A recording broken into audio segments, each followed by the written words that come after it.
Glória a Deus. O pastor me deu um tema muito legal. Ele disse que é o tema de hoje, que está em Isaías 61. Versículo que a gente usa isoladamente dentro dos textos, nunca ministra geralmente sobre eles. Queridos, eu quero confessar uma coisa. Eu não sou pregador, eu sou contador de história. Eu tenho um pastor amigo meu que diz isso: Pati, você não é pregador, você é uma contadora de história. Eu falei, cara, gostei disso, assim eu perco um pouco da responsabilidade. E eu quero ler com você 2 versículos hoje. Eu quero ler o tema que está em Isaías 61. Eu estou muito feliz de poder estar aqui como uma forma de gratidão, gente. Eu estou muito grata a Deus por estar aqui e ver essa casa crescendo, linda como está hoje. Vocês não têm ideia de como eu fico feliz com isso. Fico muito feliz mesmo diante de Deus. Eu quero ler Isaías 61, que é o tema, né, que o pastor escolheu. E eu quero ler também 1 Samuel, capítulo 1, e o verso de número 5. Vamos ler primeiro Isaías, que diz assim, Isaías 61, verso 7. Diz assim: em lugar da vossa vergonha, tereis dupla honra. Em lugar da afronta, exaltarei na vossa herança. Por isso, na vossa terra, possuireis o dobro e tereis perpétua alegria. Oh, aleluia! Isso é muito bom. Samuel, capítulo 1, verso de número 5. Como eu sou uma contadora de histórias, eu preciso de uma história para contar. Então eu escolhi a história dessa mulher aqui embaixo da voz do Espírito Santo. Verso 5 diz assim: a Ana, porém, dava porção dupla, porque ele a amava, ainda mesmo que o Senhor a houvesse deixado estéril. Amém? Só você que acredita diz assim: Senhor, eu estou crendo em uma grande mudança. Eu sei que os tempos mudaram. O relógio está correndo. E os céus se abriram em meu favor. Sobre mim, sobre minha casa, já está chegando, está vindo, muito perto, dupla honra. Glória a Deus, muito obrigada. Pode tomar o seu assento em nome de Jesus. Eu precisei cancelar um compromisso de hoje para estar aqui. Porque o pastor falou tão gentilmente comigo: acha um domingo que você possa vir. Aí eu olhei e falei: nossa, está tudo ocupado. Eu falei: Deus, o que eu posso adiar, né, ou mudar para um outro dia? Aí eu achei hoje que o compromisso era na minha igreja. Então eu pedi para alguém fazer o que eu ia fazer. Falei: eu vou lá, preciso ir, Senhor. Então estou aqui e grata por vocês honrarem e acreditarem. Queridos, esse versículo aqui de Isaías, ele é incrível. Porque Isaías está falando do próprio Jesus e da unção que veio sobre Jesus e a capacidade que veio. Eu gosto sempre de lembrar que a unção, ela é uma capacitação, ela é uma faculdade para você realizar algumas coisas com excelência, sabe? É uma pós-graduação em excelência para algumas coisas. E Jesus, ele foi capacitado, ele foi ungido para realizar algumas coisas incríveis. Jesus não venceu a tentação, o mundo e tudo mais sendo Deus, não. Jesus venceu sendo um homem cheio da presença de Deus, sendo um homem ungido. Ele deixou esse exemplo para que eu e você sempre lembrássemos e pudéssemos ter em nós de que é possível. Se Jesus fez, eu consigo fazer. E ele disse assim: não só o que eu fiz, você vai fazer coisas maiores. Olha que incrível isso. Se Jesus orou por alguns cegos e eles foram curados, você pode incentivar uma igreja inteira a começar a orar pelo dom de cura.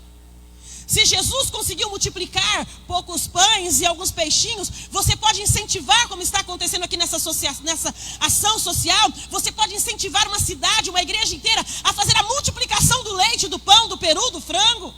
Não é? Hoje nós estamos pedindo um frango. Quem sabe o ano que vem vai ser um peru? Né? Com o preço que ele está hoje, precisa de uma igreja rica. Precisa de uma igreja rica. E eu creio nisso nesse tempo. Eu creio nesses céus abertos sobre as nossas vidas. Eu vi o que Deus fez na minha vida durante esse tempo de pandemia, que eu falei: nossa, isso só pode ser Deus, sabe? E aqui, Isaías está dizendo que a unção veio sobre mim e ele me capacitou, me ungiu para levar um tempo de liberdade aos que estão presos, para anunciar libertação aos cativos. E pasmem, eu gosto muito disso aqui, para trazer liberdade aos algemados. Ele veio quebrar as algemas. Sabe o que é uma algema? É uma cadeia que te limita, que te prende a algo ou a si mesmo. Já viu as algemas? Quando as pessoas são levadas cativas, elas estão presas a si mesmas. Às vezes os pés estão soltos, mas as mãos estão limitadas. E o Senhor veio e disse: eu vim para libertar os algemados. E não só algemados fisicamente, os algemados de alma, de espírito. Eu vim para trazer essa liberdade e mostrar às pessoas que elas não precisam ficar presas no seu passado, que elas não precisam ficar presas nas suas limitações, nos seus limites, na sua capacidade intelectual, no seu dom, ou naquilo que ela acha que ela tem, ou naquilo que foi a sua família, ou nas condições da sua família. Eu vim para dizer às pessoas que eu quero quebrar esses limites e dizer que você pode ir além, que você pode fazer mais, que você pode incentivar mais. Eu me lembro de um dia que eu fui fazer uma visita. Eu acabei de pregar num culto à tarde que eu ministrava, e eu fui fazer uma visita para uma família. E quando eu cheguei, o Senhor me deu uma visão. Sabe quando a visão se abre? Não é sempre que Deus fala comigo através dos dons. O Senhor sempre fala comigo através da palavra. Mas nesse dia minha visão se abriu, e eu via homens de branco que eu interpretava como anjos entrando na casa daquela pessoa e deixando muitas sacolas de mercados. E eram mercados diferentes, tinha todos os nomes de mercado, e a sala ficou forrada de sacolas. E eu sabia que aquela família estava passando uma certa necessidade. Eu falei: glória a Deus, o Senhor está mostrando isso, Deus está enviando provisão. E fiquei toda feliz. O Senhor falou: mostrei mesmo, agora vai e faça acontecer. Eu falei: porque uma coisa é eu ministrar e mandar você fazer, eu incentivar você. Outra coisa é quando o Espírito vem e fala: agora faz alguma coisa. Na época, era aquela época meio assim que tipo, você tinha um dinheiro para pagar o ônibus num dia, no outro não tinha. É aquela época que alguns de nós aqui já enfrentou, né? Aqueles dias que R$10 na carteira é um sonho. Não é? E eu olhei para a situação e disse: Deus, tá bom, mas o que eu faço? E o Senhor me disse assim: hoje eu tenho algumas facilidades a mais. Eu tenho algumas influências a mais. Eu posso resolver algumas coisas com mais facilidade. Naquela época, não. Era começo de ministério. Eu disse: o que eu faço? O Senhor disse assim: você não tem, mas você conhece pessoas que têm. Só faça, só abra a boca e faça. E eu falei: Jesus, eu vou fazer, quer saber? E eu não sabia, depois ela me contou. Eu saí do trabalho e toda sexta-feira eu ia para o culto. O culto era tarde, eu saía do meu emprego, ia para o culto em jejum, ia comer só depois, entregar o jejum só depois do culto. Nesse dia, e toda sexta-feira, essa irmã me convidava para a casa dela e me oferecia alguma coisa. E naquele dia, eu fiquei sabendo depois que ela fez o último arroz que ela tinha. E ela fez o último arroz que ela tinha, ofereceu, fez alguma coisa lá e nos serviu. Ela tinha 4 crianças e nos serviu, e eu falei assim: que bênção, tal. Eu comi e fui embora com aquela visão. E eu falei: Deus, eu vou buscar uma cesta básica, eu vou trazer para essa irmã. E eu comecei a falar com algumas pessoas. E eu cheguei na casa de uma amiga, e ela tinha uma filha que não era adolescente ainda, na época tinha 12 para 13 anos. E ela falou assim: Pati, por que você está fazendo isso? E eu disse: porque tem uma família que tem criança que está precisando de algumas coisas, e eu preciso levar isso até sábado, porque eu tenho que fazer o mais rápido possível. Ela disse: eu posso ajudar? E eu falei: pode. Ela foi no cofrinho dela, pegou algum dinheiro que ela tinha lá, foi na geladeira da mãe dela, pegou algumas coisas que tinha na geladeira e me entregou. A mãe dela ficou assim olhando para a cara dela. Mas ela pegou coisas de criança, ela pegou danones, ela pegou biscoitos recheados, essas coisas. E ela pegou um biscoito que estava em cima da escrivaninha dela, todo recheado, e me disse: Pati, leva esse aqui, já que tem criança. Eu pensei: 4 crianças, um pacotinho de biscoito desse. Falei: mas tudo bem. Eu sei que no sábado eu precisei ligar para uma amiga para me levar, porque eu tinha tantas caixas, tantas coisas em casa. E as cestas básicas que chegavam eram mais de uma, e todas com 2 pacotes de arroz de 5 quilos. Eu falei: gente, eu não posso levar tudo isso numa casa só. Gente, sem brincadeira, eu fui encostando na parede as coisas para ir arrumando e organizando, e a parede foi enchendo. Eu falei: o que eu vou fazer com isso tudo na casa de uma pessoa só? Falei: Deus, eu vou dividir isso aqui. Nossa mentalidade que não entende os projetos de Deus. Tem muito arroz. Tudo bem que ela tem 4 filhos, mas é muito arroz. O Senhor falou: leva tudo para a casa dela. Eu falei: tá, né? Aí algumas pessoas tinham dado uma doação em dinheiro, eu passei no açougue e comprei. Porque já que vai fazer, a gente faz completo, né? Já que vai fazer, faz direito. Não entendo umas coisas, né? Dá o que já não serve mais, dá o que já está estragado, compra a pior marca. Pelo amor de Deus, aprenda a ter a cultura da da honra na sua vida, porque a cultura da honra faz você entregar o melhor, e o que você dá é o que volta para você. Tem uma cultura de honra, gente, na sua vida. E de repente, eu fui para a casa dela com esse monte de coisa, liguei para ela e falei, estou indo na sua casa. Quando eu cheguei, eu entrei na casa dela e precisei de ajuda para suprir com as coisas. E então, quando eu estava parada, que eu vi as coisas chegando e tinha caixas e muitas coisas estavam em sacolas de mercado diferente, eu me lembrei da visão de uma semana atrás, e que em uma semana o Senhor providenciou tudo aquilo. Ela começou a olhar e começou a chorar. E começou a chorar, e eu falei, tá, que bom, né? Ela não tinha o que comer, agora tem um monte de coisa aí para 4 meses, eu acho. Então ela parou na sala e começou a me contar e me disse assim, ela olhava os pacotes de arroz e ela chorava. Ela olhava os pacotes de arroz e chorava, e ela me disse assim, você sabe que o meu marido não é evangélico, né? E eu fui para o culto sexta-feira e disse, Deus, hoje eu não tenho nada para fazer para a pastora Patrícia, para a missionária Patrícia. Mas eu tenho um pouco de arroz ainda e eu vou fazer. Só que na noite anterior ela disse ao esposo assim, o arroz está terminando. Ele falou assim, ué, você não é crente? Manda Jesus mandar arroz para você. Ah, gente, mexe comigo, mas não mexe com o meu Jesus, não. Não mexe com Jesus, não, gente. Porque ele tem uma coisa que ele é bom em fazer, é honrar pessoas. O marido dela deu essa resposta. E ela foi para o quarto orar e chamou as crianças. A menininha dela olhou e falou, mãe, sabe aquele biscoito que passou na TV? Eu queria tanto comprar aquilo. Ela falou, filha, pede para Jesus que ele manda para você. A mamãe vai pedir arroz, pede o biscoito que você quer. E ela dobrou o joelho junto com as crianças e mandou as crianças fazer uma lista do que eles queriam comer. Lembra da menininha de 12 anos que foi na geladeira e pegou as coisas que estavam lá dentro? Eu coloquei por cima das caixas e o biscoito ficou por cima. Quando eu abri a caixa, eu vi a menina cutucando a mãe dela e dizendo assim, é o mesmo biscoito que eu vi na TV. Quando elas me contaram, eu fiquei olhando para aquilo e pensando, ainda bem que não fui eu. Porque se fosse eu, ia dividir a compra no meio, porque era muita coisa para uma pessoa só. Ainda bem que Deus conhece o seu coração e sabe qual é o tipo de honra que você precisa. Ainda bem que Deus sabe da sua oração e sabe o tipo de resposta que você precisa. Ele sabe que existem meses que a demanda é mais do que a entrada que você tem, e você precisa cobrir uma coisa, descobre uma para cobrir outra. O Senhor está dizendo, ei, eu sei da sua necessidade, se acalma, porque eu vim para tirar esses limites da sua vida. Eu vim para quebrar algumas algemas e te pôr em liberdade, dizer a você, chega de viver em limites. Oh, aleluia! E existem limites na nossa vida que são financeiros, sabe? Eu queria fazer uma cirurgia para corrigir a miopia, porque gente, eu estava aqui, eu não via ninguém.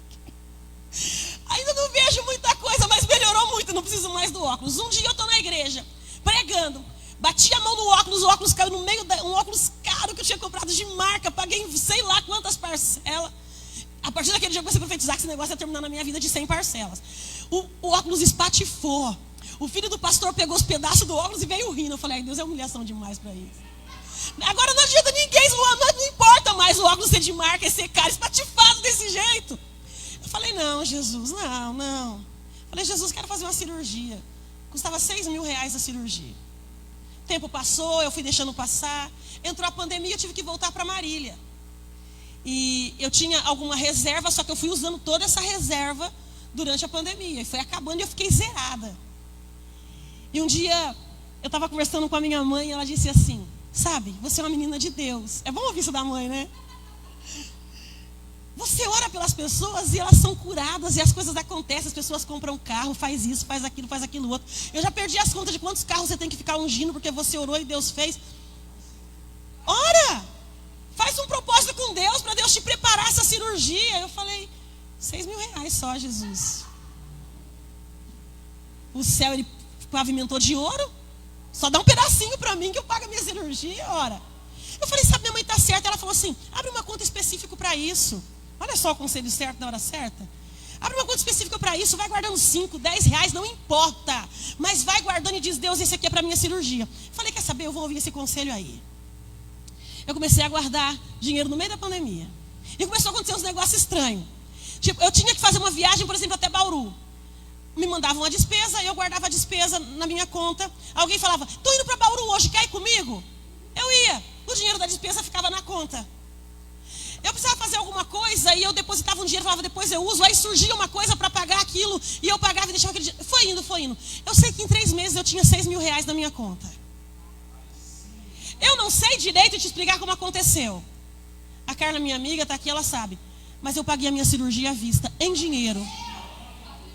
Eles não aceitavam, eles queriam cheque ou alguma coisa. Eu falei, não, vou trazer em dinheiro. Eu fiz um pacote, porque como eu paguei à vista, eu tive um desconto de alguma coisa lá, ficou 5 mil e pouco. Eu fiz um pacote com 5 mil e pouco e entreguei em dinheiro na mão da secretária.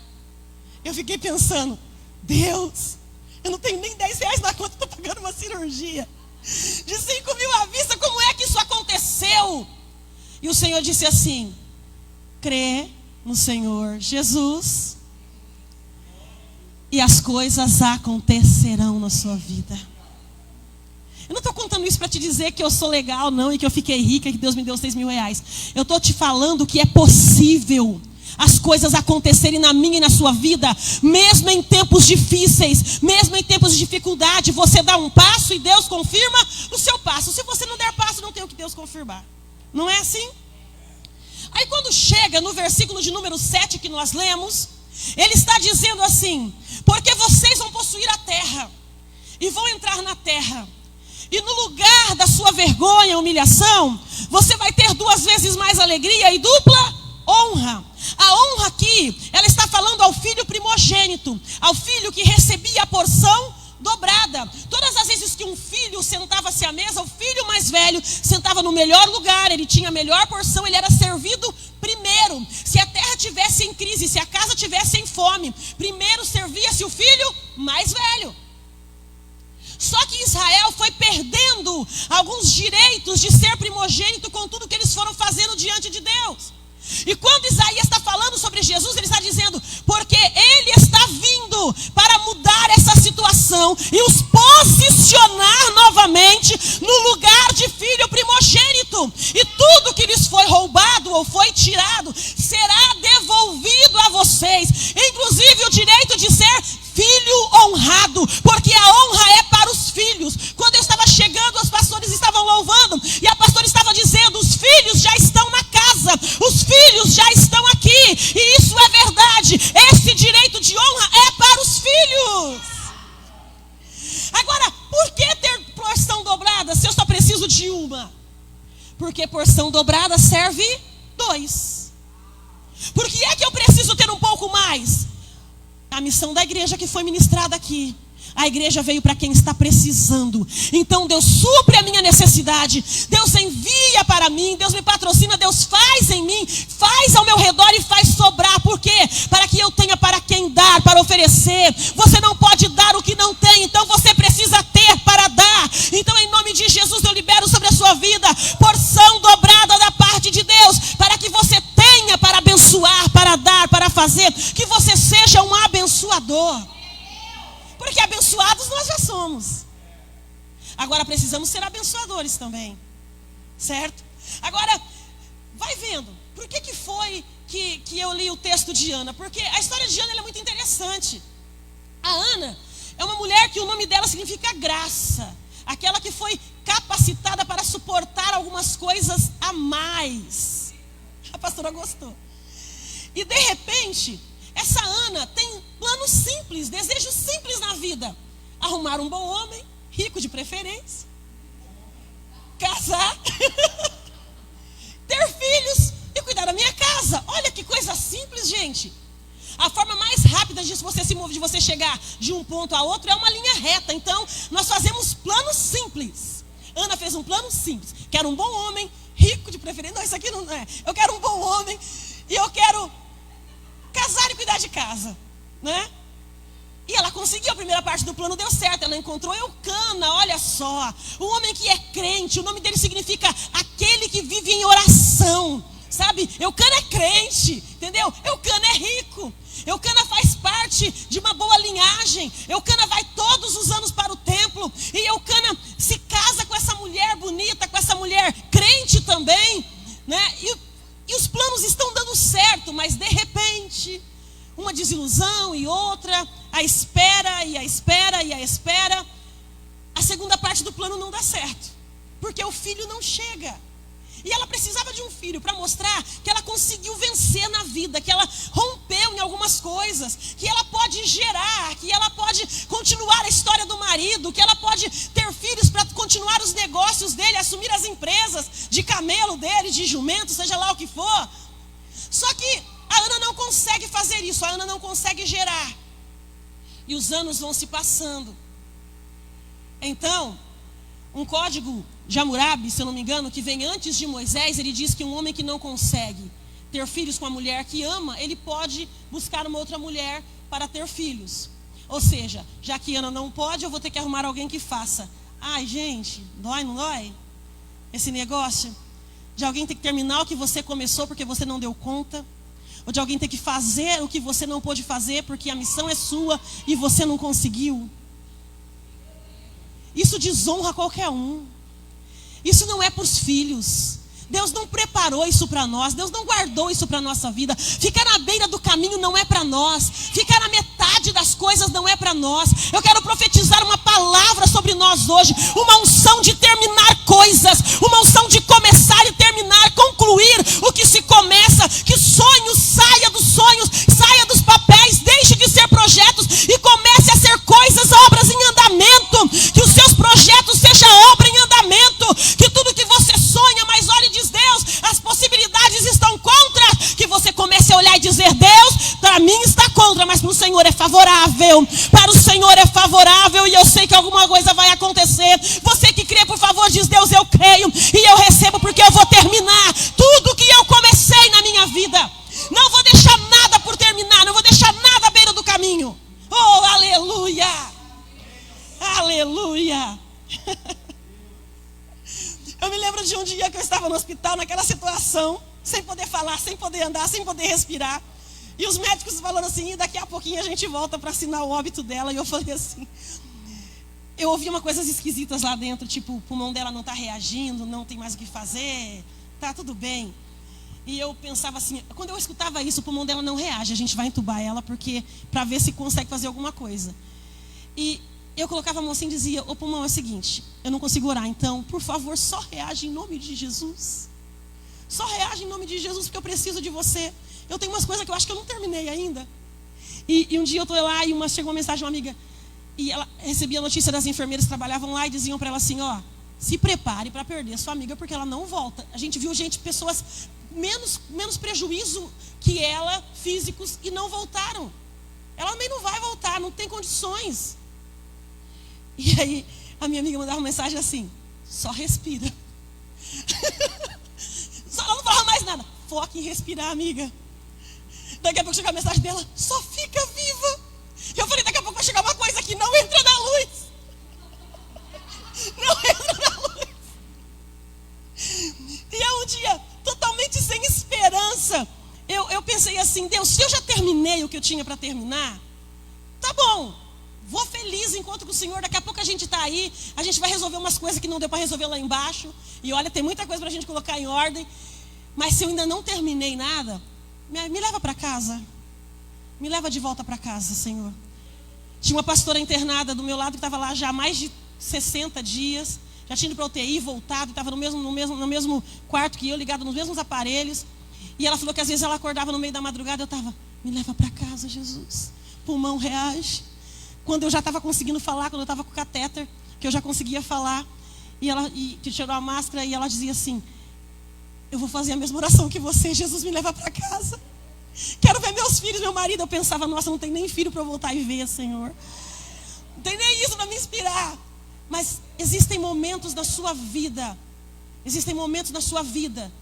que se o Senhor não intervir, você fica no meio do caminho. Você morre antes da hora. Você deixa obras interminadas. Você deixa coisas sem fazer. E tem pessoas que estão andando pela terra, que estão respirando, mas estão como mortos. E é o que Paulo diz: ei, levanta, resplandece, deixa sair a sua luz, porque Cristo te esclarecerá. Sai do meio dos mortos. Está andando, está respirando, mas não está fazendo nada com esse tempo de vida. E a Bíblia diz que a vida é rápida, momentânea e breve. Então nós precisamos fazer alguma coisa enquanto temos esse tempo de vida aqui. Não dá para esquecer, não dá para passar pela vida sem fazer nada, sabe? E a Ana, ela está no meio dessa situação e os projetos dela estão frustrados. Ela está viva, mas os sentimentos dela estão morrendo, porque ela está desonrada. Ela está se sentindo desonrada, porque ela não pode honrar o marido, ela não pode honrar o pai, ela não pode honrar a família, porque ela não pode ter um filho. Então Eucana encontra uma mulher chamada Penina, que significado dela é fértil, pérola, o valor dela está nela, aquilo que ela é. Tem gente que não vai mudar, não. Não é.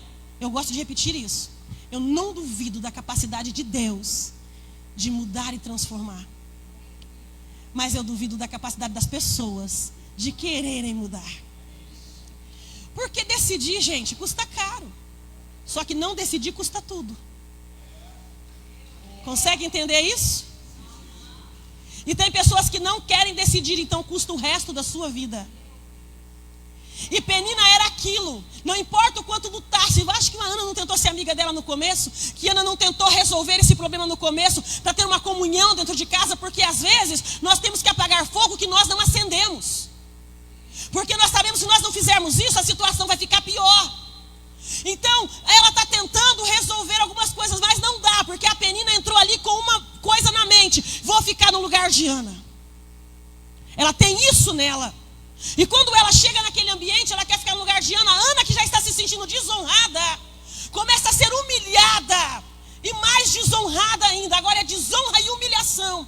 Vida por Penina. E o pior, o tempo começa a ficar contra Ana. Os dias vão passando, os anos vão passando, ela vai envelhecendo, tudo vai envelhecendo, a coisa vai mudando, Penina vai tendo um filho, 2, 3. Agora, além do tempo estar contra ela, a mulher que foi colocada no lugar dela para fazer o que ela não conseguiu fazer, está fazendo melhor. Está fazendo bem feito. Porque ela está tendo um filho atrás do outro. Imagina o sentimento de Ana, de decepção com ela mesma. Porque a pior decepção, a pior desonra, é a que nós mesmos temos a nosso respeito. É quando nós olhamos para nós e vemos que nós não fomos capazes de fazer. Que havia alguma coisa em nós que você sentia que dava para ir. Dava para fazer, dava para ser feito. Aí começa a vir culpa, remorso, desgosto, tristeza, cansaço. Esse pacote todo nós chamamos de depressão. Profunda depressão. Ana parou de comer. Ana parou de ser feliz. Ana parou de se vestir bem. Ana parou de arrumar o cabelo. Ana não dormia bem, Ana não conseguia comer, Ana não conseguia cuidar das coisas como antes. Ana não conseguia participar de momentos felizes à beira da mesa, porque a única pessoa que era amiga dela ali era o marido, mas ele parecia não estar se importando, porque o problema dele já estava resolvido. Então ela olha para um homem que ela sente que ele está alheio a toda a sua dor, ele está alheio a tudo o que ela está passando. E quantas vezes a nossa vida é assim. Você olha para as pessoas e a dor é tão profunda na sua alma, dentro de você, que você fala, será que eles não percebem que eu não estou bem? E você vê os dias passando e ninguém percebe que você não está bem. Só que aquilo que começa aqui dentro, ele vai crescendo tanto que começa a se manifestar por fora. E Penina começou a destruir Ana por dentro. O sentimento de Ana foi destruído por dentro. Ana foi sendo desconstruída de dentro para fora. E ela foi perdendo a estrutura. Mas eu tenho uma palavra de Deus para a sua vida aqui essa manhã. Não importa se você está na posição de Ana por algum tempo, talvez arraste isso por alguns anos. Tem um Jesus que se levantou e disse, eu vim para libertar os algemados de alma, para quebrar as correntes que seguram os aflitos. Deus vai te livrar da aflição, Deus vai te tirar da opressão, porque Ele vai quebrar a corrente que te limita, a algema que te prende a dor, porque Ele tem um plano com a sua vida. Isso pode parecer assim, algo tão repetitivo, mas o Senhor tem um plano desde o início. Ele nunca perdeu o controle das coisas. Então, tranquiliza seu coração, Ana. Fica calma, porque a Penina vai continuar a vida dela assim, porque para a Penina tá bom. A vida de Penina vai ser ter filhos e cuidar de casa. Mas fica calma, Ana, porque você vai ter uma oração profética no seu ventre que vai cuidar de uma nação. Entende que Deus sempre tem um plano? Cada aliança quebrada leva um pedaço nosso. Cada traição, cada vez que somos vendidos por alguém. Porque as pessoas nos vendem, né? Por nada. Falam mal de você por nada. Dizem coisas que eles não sabem se é verdade. E você fica, mas por que está falando isso? Eu nunca nem conheço essa pessoa, eu nunca nem vi. Ah, porque ele ouviu falar de alguém que ouviu falar e ele se achou no direito de falar também. Então esquece, são peninas que estão destinadas a cuidar de filhos e de casa. E tá bom para eles, é o limite até onde eles vão chegar. Um dia a Ana chega para falar com Eucana e Eucana olha para ela e fala, Ana, não estou te entendendo. Gente, é duro, né? Porque se olharem para o seu braço quebrado, vão saber que está quebrado, né? Agora, se olharem para você e a dor for na alma, ninguém vai conseguir ler. Então ele olhou para Ana e disse assim, Ana, não estou entendendo. Sou rico, você é rica. Eu te dou tudo o que você quer. Olha só, Ana, para isso, tanto de vestido bordado que você tem. Roupa de marca, sapato de marca. Ana, não sei o que você quer. E Ana está dentro dela, eu quero um filho, porque eu quero ser honrada. Eu só quero terminar alguma coisa, Ana está dizendo dentro dela. Eu não quero ter coisas, eu quero ser alguém. Eu não quero só ter coisas ao meu redor. Eu não quero só ter uma multidão de pessoas, eu quero ter pessoas em quem eu possa confiar, mesmo quando eu não estiver perto. Uma vez eu ouvi uma frase, você gostaria de ter um amigo como você? E a partir daquele dia eu mudei algumas coisas na minha vida. E eu disse, eu quero ter uma amiga como eu, porque eu sei que as pessoas podem confiar em mim. Parece arrogante dizer isso, né? Mas você sabe como você trata as pessoas quando elas não estão perto de você. Quando elas não sabem o que você está falando dela, o que você está fazendo delas. Eu posso falar mal de alguns amigos para eles, mas nas costas deles eu não falo. Porque eles não estão ali para se defender. E eu não gostaria que alguém fizesse isso comigo também. Porque a gente sabe que já aconteceu muito, né? Mas tudo bem. A gente não liga. A vida segue e está tudo bem. Está tudo bem. Você tem que começar a repetir isso para você. Alguns dias eu comecei a pensar muito em uma pessoa que me fez algumas coisas ruins. Eu falei, por que é que eu estou pensando nessa pessoa? Por que é que a atitude dela me atinge tanto? Eu não tenho nada com essa pessoa, eu não tenho diálogo com ela, eu não converso com ela. Ela fez algo com uma pessoa que ela não conhece, não tem por que me afetar. Gente, eu fiquei liberta imediatamente. Eu lembrei dela agora, mas eu nunca mais lembrei. Eu falei, gente, não pode me afetar assim. Eu não posso ser afetada por alguém que eu nem conheço, porque alguém disse algo, porque alguém fez algo, porque alguém não gosta da minha voz. Olha que coisa besta. Não gosto da voz dela, não. E daí? Não gostam da sua voz, não gostam do seu cabelo, não gostam do jeito que você se veste. Problema de quem não gosta, está perdendo muito tempo com você, não acha? Estão perdendo muito tempo com você e não precisava. Vai fazer alguma coisa que é mais importante na sua vida do que ficar se preocupando comigo, que de mim Deus está cuidando. Não é verdade?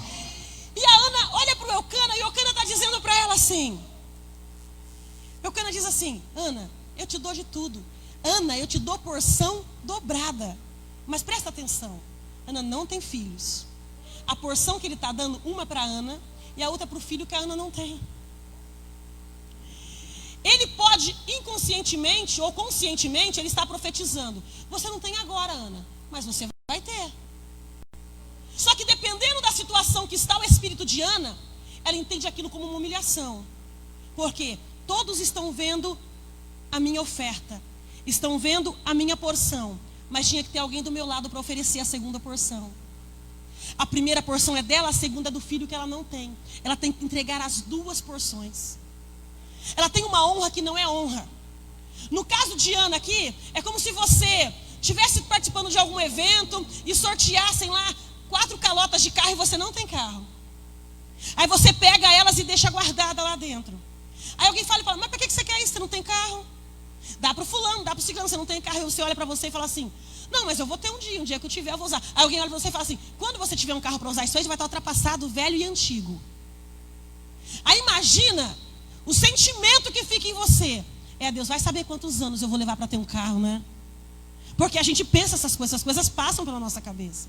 Agora o problema de Ana aqui não era um carro que ela podia comprar, porque o marido poderia comprar. O problema dela é que ela tem algo que Deus não permitiu que acontecesse ainda. Mas na mente de Eucana, Deus já tem um projeto com a vida de Ana. Por isso ele dá a porção dobrada para Ana. A outra porção que ele dá é para o filho primogênito. Porque para a Penina, que já teve filhos dele, ele dá uma porção só, para ela dividir com os filhos. Eu não sei, mas eu sempre penso que naqueles momentos de oração, Deus revelou alguma coisa para Eucana. Alguma coisa Deus ministrou. Ele passa muito passivo por essa história. Ele passa muito tranquilo por essa história. E todas as vezes ele honra a Ana com duas porções. Uma para ela e outra para o filho primogênito, que ainda não chegou. E um dia a Ana para diante dele, quando ele diz assim: Ana, não tem tudo melhor para você do que 10 filhos. Alguns estudiosos vão dizer que essa história de Ana já se arrastava há mais de 25 anos. Porque ela tinha filhos e filhas. Quanto tempo para gerar e desmamar todos esses filhos e filhas. E ainda ficar jogando na cara de Ana. E ela oprimia a Ana quando a Ana ia para o templo. Quando a Ana ia orar, ela piorava a situação na vida da Ana. E quando Ana conversa com Eucana, é por isso que diálogos pessoais, olhando no olho, é importante. Porque aí fica fácil de você identificar alguma coisa. Eu gosto desse trabalho que as mulheres estão fazendo sobre comunhão à mesa. Porque a mesa é o lugar onde você tem que olhar as pessoas no rosto. Você tem que olhar as pessoas no olho, né? Não dá pra... Tem gente que é bem falsa e consegue, mas é muito difícil você mentir para alguém quando você está olhando no olho dela. Você vai dar uma desviada, olhar para o lado, olhar para cima, pensar, sabe? Mas se você ficar olhando no olho e falar assim, não, é verdade isso e tal, você vai entender que aquela pessoa está sendo o mais sincera possível com você. A Ana está conversando com Eucana, olha no olho e ela entende que o problema dela não é com Eucana. Porque Eucana está bem. Eucana está passando bem pela vida, ele já tem filhos e filhas. Mas o fato de dar porção dobrada para Ana, ele está dizendo, o meu primogênito que vai vir de você será mais honrado do que todos os que eu já tenho. Não é menosprezando os filhos, é que a promessa era com Ana. É que o negócio, a aliança era com Ana. E há uma honra sobre a aliança. É por isso que algumas maldições vêm tanto quando uma aliança se quebra. Só que tem aliança que se quebra que não é culpa sua. E aí o diabo tenta te manter aprisionado no remorso. Tenta te manter aprisionado na culpa. Mas o Senhor está dizendo a alguém aqui hoje: ei, eu vim para quebrar as algemas e deixar você livre da culpa, para que você possa seguir, viver, ter vida, ter comunhão, ter vida com Deus, andar com Deus. Agora, Ana olha e entende que a culpa não é de Eucana, porque Eucana está resolvido com a vida dele. Então, eu entendo aqui que Deus começa a se mover neste momento de comunhão, enquanto Ana está conversando com Eucana. A mente de Ana se abre, umas escamas caem dos olhos dela e ela começa a enxergar com clareza. Ela começa a ter visão, porque visão é isso, uma imagem clara das coisas. Em nome de Jesus, começa a ter uma imagem clara das coisas na sua vida. Começa a enxergar com clareza. Comece a ver que nem tudo você podia ter resolvido, que tem coisas que não dependiam de você, mas a partir de agora as que dependem de você, o Espírito Santo vai te dar graça, vai te libertar, vai te sarar, para que você possa fazer. A visão dela se abre, imediatamente ela reage. Ela se levanta naquele momento, ela não bebe, não come, se levanta. E eu gosto da Bíblia quando ela dá um jeito de justificar a gente, né? Deus é muito bom nisso, Ele mostra os defeitos, mostra os pecados, mas também mostra as qualidades. É por isso que o Senhor diz, cuida do seu caráter, que da sua reputação eu cuido. Porque tem horas que algumas coisas vão querer jogar sua reputação na lama. O Senhor falou assim, não, tenha caráter, da reputação eu dou um jeito. Porque o que for mentira, vai deixar de existir. Agora, ela chega diante do templo e ela se levanta da onde ela está. E eu sinto como que a mão de Deus soprando. E no vento da mão de Deus, Ana se levanta. Ela toma a primeira posição. Ela está oprimida por causa da Penina. A Penina já falou horrores para ela. Ela está triste por causa de Eucana. Ela está triste por algumas outras coisas, por não gerar, por não ser alguém capacitada para fazer aquilo. Mas ela se levanta em um sopro só, em um vento só. E é muito rápido o que acontece aqui. Ela se levanta, o texto diz, e rapidamente se ajoelha. Ela se posiciona para se ajoelhar. Eu sempre gosto de lembrar de Jacó, lá no Val de Jaboque, quando ele lutou com aquele anjo. Sabe o que fez Jacó vencer? Não foi o tempo que ele ficou lutando. Foi o tempo que ele passou prostrado. Ele se rendeu. Ele entendeu que não era a capacidade dele. Ele lutou, lutou, lutou, lutou e lutou. Quando ele se rendeu, o anjo olhou e disse: tá bom, você venceu. Lutou com o céu e com os homens, e você conseguiu vencer. Agora presta atenção, para nós terminarmos aqui. Eu nem perguntei qual era o tempo que eu tinha. Nem perguntei. Olha só, Ana se ajoelha. Ela acabou de oferecer o que tinha sido dado a ela. Dupla honra, 2 porções. O que servia 2. Ela ofereceu. Agora Ana não tem mais nada nas mãos. Ana está vazia de alma, de espírito e de mãos. Ela dobra o joelho e ela começa a orar e dizer: Senhor, se o Senhor tirar de mim esse peso, tirar de mim essa vergonha, tirar de mim essa humilhação que eu carrego e me honrar dando um filho, eu quero um menino, eu te devolvo. Mas Ana não tem nada mais. Ela já ofereceu o que ela tinha, ela já entregou o que ela tinha. Agora ela está entregando até o que ela não tem. Mas ela está crendo: se o meu marido está me dando uma porção dobrada, mesmo sem eu ter filho, eu posso dar um filho sem ter o filho. Eu posso te entregar, porque isso é fé. É o firme fundamento das coisas que se esperam, é a prova das coisas que não se veem.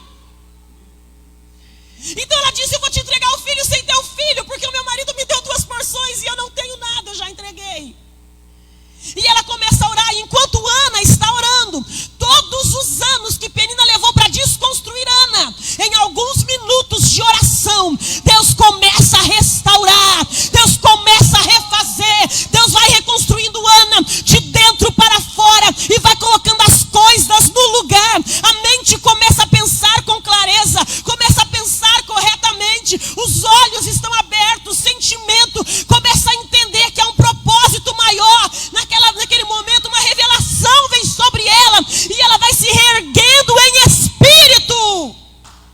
Oh, aleluia! O corpo dela está ajoelhado, o corpo dela está rendido em oração. A voz não sai, a voz está embargada, lágrimas estão molhando o seu rosto, o cabelo está todo despenteado, mas ela está sendo reconstruída enquanto chora diante de Deus e entrega o que ela ainda não tem. E ela entrega o que ela ainda não tem, que se ela vier a ter, ela não sabe se vai ter oportunidade de ter outro. Ela não está entregando um filho dizendo: eu vou dar o meu filho se eu tiver e depois Deus me dá outro. Não. Ela está entregando o que ela não tem, sem a expectativa que se ela entregar, ela vai ser recompensada com outro. É uma entrega completa aqui. Ei, a Bíblia diz que a quem tem será dado, a quem não tem até o que não tem será tirado. É por isso que eu preciso ter alguma coisa. Mas o que é que Ana tem aqui? O que é que Ana tem? Ana tem a certeza de que tem alguém no céu que está ouvindo ela. Ela tem a certeza de que o céu está se abrindo para ouvir o clamor dela. Alguém pode dizer: eu não tenho nada. Deus está dizendo: ah, você tem alguma coisa ainda assim. Ainda tem um pouco de força aí dentro. Eu imagino Deus olhando do céu e dizendo: ei, Ana, eu sou o Deus a quem você ora. Toma o que você pede. É o céu se abrindo. Eu pedi para a Sani vir louvar o Senhor aqui. Se você puder vir louvar, eu te agradeço. Olha só isso aqui. Eu vou terminar aqui. Ana começa a ser reconstruída. E quando ela foi reconstruída, a porção dobrada que ela entregou, ela já está vindo para a vida dela em forma de honra dupla e ela não sabe. Só que aqui, a Ana dobrou o joelho para orar perto do altar, perto do liminar do templo. Era uma coluna onde sacerdotes, aonde os juízes e os profetas oravam. Ana ainda não sabe disso, ela nem está preocupada com isso. Mas quando Ana se levanta, a primeira coisa que Eli faz é chegar nela e procurar um problema. Lembra que ela não comeu e não bebeu? É a vida justificando Ana. Ele não viu que ela sentou à mesa e saiu sem beber. Ana sabe que não está bêbada, mas ele não sabe. Está meio cego mesmo? Então ele olha para ela e fala: por que você veio bêbada para a igreja? Não fique preocupada com as pessoas que falam de você e não conhecem sua vida. Não sabem sua história e o que você passou para chegar até aqui. Que se hoje tem algumas rugas no seu rosto e alguém olha e fala, nossa, envelheceu, hein? Você não sabe o quanto eu tive que chorar e orar para minha casa estar de pé. Alguém que olha para você e fala, mas você ainda não trocou de carro? Mas eu precisei formar 2 filhos na faculdade que eu sei que um dia serão honra na minha vida. Vou continuar com esse carro, daqui a pouco o Senhor troca. Tem pessoas que não conhecem a sua vida, não sabem a sua história, mas se vem no direito de falar de você, tranquiliza seu coração, fica calmo, Deus vai te ensinar a lidar com essas coisas. São só peninas, o destino deles já estão traçado. Vão ter filhos e cuidar de casa. Sabe o que acontece com a Ana? A Ana se levanta e ela não levanta agressiva, ela não levanta revoltada porque ela foi curada enquanto orava. Porque oração cura, gente. Oração não é para mudar Deus, não. Oração é para mudar você. Oração não é para mover a mão de Deus. Oração é para fazer as suas algemas caírem e as suas mãos serem libertas. A Ana foi curada de alma, de espírito. E quando ela se levanta, o homem está falando que ela está bêbada e ela só está orando e cheia de luta. Ela pode olhar e dizer, gente, eu cheguei aqui cheia de luta, de angústia, de aflição. E esse homem está dizendo que nunca mais eu volto nesse templo. Nunca mais eu volto aqui. Ainda tem aquela Penina e aquele Eucana e aquele monte de filho bagunceiro. Não. A Ana não procura culpados. A Ana só quer ser curada. Ela não está procurando culpados. Ela foi em busca de cura. Ela não quer apontar ninguém. Ela não quer jogar a culpa nas costas de ninguém. Ela quer ter uma continuidade de vida. Ela quer virar a página. Ela quer algo para si. Ela quer honra para sua alma, para sua vida. Ela olha para ele e diz assim, Senhor, eu sou uma mulher amargurada de alma. Eu sou. E da minha angústia, ela não falou, tudo que a Penina fez comigo, fez com que eu esteja chorando aqui. Por isso que eu estou assim, foi a Penina, não tive nem tempo de pentear o cabelo. Foi a Penina, não. Foi o Eucana, não. Aprenda com a sua dor. As suas feridas não podem te impedir de caminhar. O momento que você ficou paralisado na vida, você não tem que procurar culpados, você tem que ver a solução e buscar em Deus uma saída para se movimentar. Nós somos responsáveis pelo nosso crescimento. Agora, eu cheguei aqui hoje, o pastor tocando violão, eu falei, quando foi que ele começou a fazer isso? Essa pandemia fez isso com muita gente. O tempo ocioso que você deveria ter ficado angustiado, pensando em outras coisas, vai crescer. Vai estudar, vai fazer alguma coisa, vai ler textos que você ainda não leu, vai aprender alguma coisa sobre a Bíblia, vai ler um livro bom, vai fazer alguma coisa. Ela olha e diz assim, da minha angústia eu falava para Deus. E da minha amargura de alma, só isso. Só que presta atenção numa coisa. O texto diz que a Ana entrou angustiada e amargurada. Isso mostra que a Ana entrou abatida, curvada. Agora a Ana está de pé, olhando no rosto do sacerdote, dizendo, Senhor. Gente, porque eu não vejo a Ana tremendo enquanto ela fala aqui. Não dá para você entender isso no texto. Ela está falando com segurança. Depois de tudo que ela passou, 20 e poucos anos de opressão por causa de Penina, de sofrimento, de angústia, de remorso, de sentimento de culpa.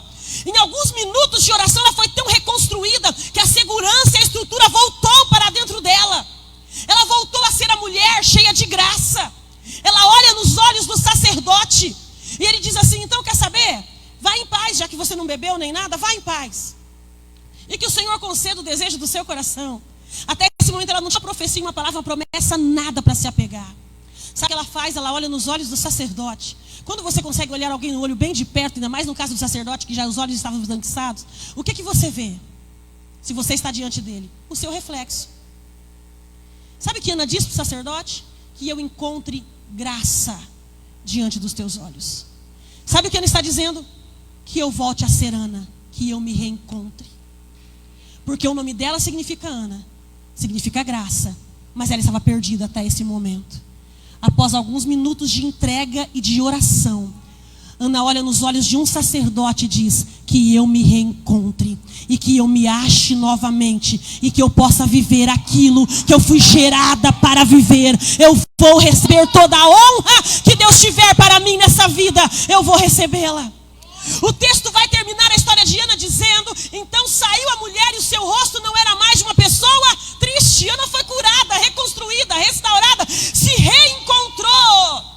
Ela não tem o filho no ventre, ela não tem o filho nos braços, ela entregou algo que ela não tinha expectativa de ter de volta, ela só entregou e acreditou. Quando ela entregou e acreditou, marido, prova de que Deus devolveu prazer nas pequenas coisas, nos pequenos momentos, no momento de comunhão. O texto vai dizer que saiu dali depois disso e Eucana conheceu Ana. Eu gosto desse conheceu Ana, sabe por quê? Porque não é só o ato de um marido ir para a cama com a sua esposa, mas é o ato de, nossa, essa é a Ana com quem eu me casei. Ele reconheceu a mulher, porque o brilho voltou, porque a esperança voltou para dentro dela. E eu profetizo